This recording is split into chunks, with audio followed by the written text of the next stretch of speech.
में लेने वाला हूं इसको, ये वही सवाल होंगे जो आपको पेपर में किसी ना किसी शिफ्ट में देखने वाले हैं। तो आइए आगाज करते हैं साइंस की स्पेशल डोज के लिए।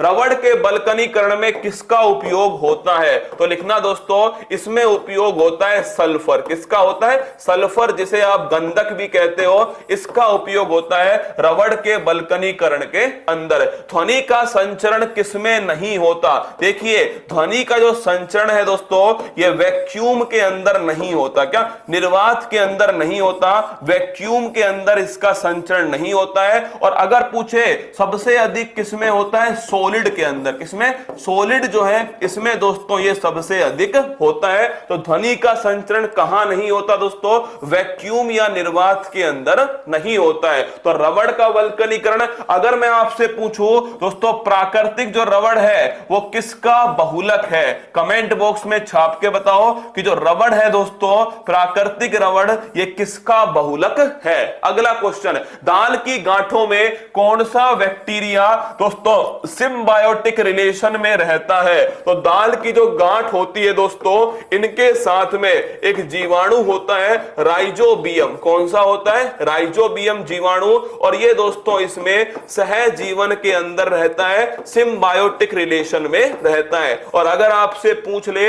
ये राइजोबियम जीवाणु क्या करता है? नाइट्रोजन स्थिरीकरण करता है। क्या करता है? नाइट्रोजन स्थिरीकरण या नाइट्रोजन फिक्सेशन जो है ये दोस्तों करता है। भुजा हुआ चूना का रासायनिक सूत्र क्या है? दोस्तों भुजा हुआ चूना कैल्शियम हाइड्रोक्साइड। क्या है? कैल्शियम हाइड्रोक्साइड जो है, ये ध्यान रखिएगा, भुजा हुआ चूना है, कैल्शियम हाइड्रोक्साइड। क्या? Calcium hydroxide. मैं पहले आपको भी बोलता था, याद है आपको, वो मेरे भुजे हुए चूनो। तो ध्यान रखना, कैल्शियम हाइड्रोक्साइड जो है ये दोस्तों भुजा हुआ चूना है। अगला क्वेश्चन देखिए, मनुष्य के रक्त का पीएच मान कितना होता है? पहली बात तो पीएच पैमाना दोस्तों किसने दिया था? सोरेनसन। किसने दिया? सोरेनसन। अगर आपको याद हो, H+ का संबंध किससे है? एसिड से। और OH- का संबंध किससे है? इसका संबंध है बेस। किससे? क्षार से। और अगर पूछे मनुष्य के रक्त का पीएच मान कितना है? 7.4 फिक्स है। क्या है? फिक्स है दोस्तों 7.4। और याद करो, रक्त क्या है? Blood is a liquid connective tissue. याद करो, blood is a liquid connective tissue है। ध्यान रखिएगा इस लाइन को, ब्लड क्या है? रक्त क्या है?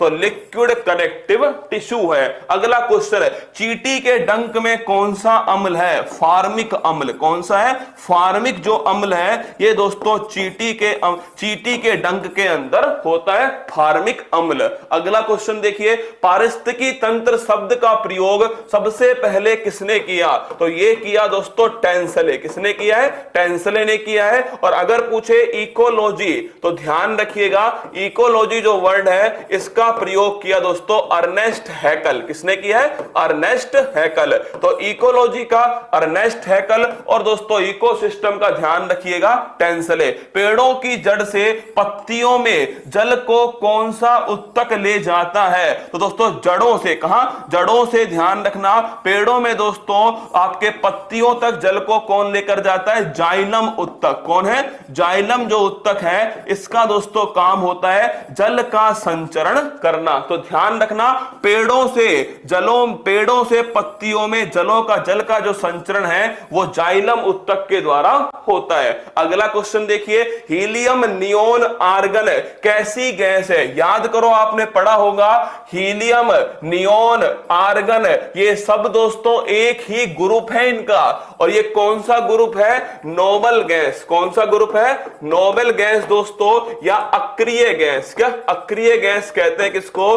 हीलियम को, आर्गन को, नियोन को अक्रिय गैस दोस्तों कहा जाता है। जापान का मिनीमाता आपदा किस प्रदूषण के कारण हुआ था? दोस्तों लिखिएगा Hg का मतलब है मरकरी, या दोस्तों हम जिसे कहते हैं पारा। क्या? पारा। और आप जानते हो द्रव अवस्था में मिलने वाली एकमात्र धातु कौन सी है? वो है दोस्तों पारा। कौन सी? पारा। तो हीलियम है, नियोन है, आर्गन है, क्रिप्टोन है। क्या है? क्रिप्टोन है, रेडोन है। क्या है दोस्तों? रेडोन। ये सब की सब कैसी गैस है? नोबल गैस है। रेडोन गैस जो है, अगर मैं आपसे पूछूं, किस प्राकृतिक आपदा के समय रेडॉन गैस का दोस्तों निष्कासन होता है?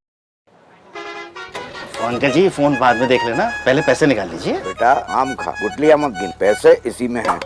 गैस का दोस्तों निष्कासन होता है। बड़ा प्यारा सवाल है, एकदम से याद आ गया है। कमेंट बॉक्स में छाप के बताओ, किस प्राकृतिक आपदा के समय रेडॉन गैस जो है इसका दोस्तों निष्कासन होता है? कमेंट बॉक्स में छाप के बताओ। और रबड़ वाले का आंसर लिख लेना आइसोप्रीन। क्या रबड़ वाले का जो आंसर है वो लिखना दोस्तों आइसोप्रीन। और यहां बताओ कि रेडॉन जो गैस है, कौन सी गैस है? रेडॉन जो गैस है इसका संबंध, क्या रेडॉन गैस का संबंध किस प्राकृतिक आपदा, भूकंप, ये ध्यान रखना, बड़ा प्यारा सवाल है दोस्तों। भूकंप से पहले कौन सी गैस है? Radon gas.